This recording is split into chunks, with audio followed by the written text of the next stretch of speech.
Part of the reason why we haven't had so many deaths is the nature of our demography in terms of age.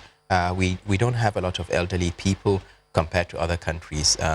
We have a relatively youth bulge, and youths generally don't tend to have severe infection. But nevertheless, for every elderly person infected, the likelihood of death is still significant. We've looked at our numbers. If you're above the age of 65, you have an almost 1 in 5 chance of dying if you catch COVID.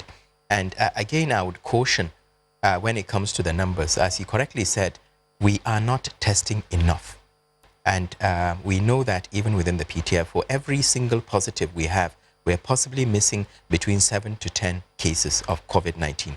And I remember at the beginning of the epidemic, when there was a lot of talk about India, and people saying that, oh, it's surprising India hasn't really had a nasty outcome. And see what's happening in India now. So I would be very cautious. We will continue to work with communities, we'll continue to work with government and the private sector, but it's really important that people continue to protect themselves and continue to protect their loved ones.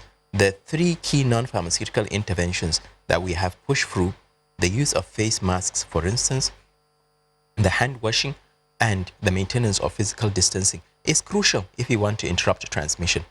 COVID has not gone away. We shouldn't be complacent. And as you can see from the NCDC numbers, they fluctuate quite a lot. Some days we have less than 100 cases a day. Some days, like in the last 24 hours, we've had about 200 or 210 so far. So those numbers will continue to fluctuate as the number of tests change. We have given resources, the federal government has given resources to the states, and we are insisting that the states use these resources to improve testing and to improve surveillance. And if that happens, we're going to be testing a lot more in the country, and there's a likelihood we'll have relatively higher numbers than what we are currently having at the moment. It has not gone away. It's not uhuru yet.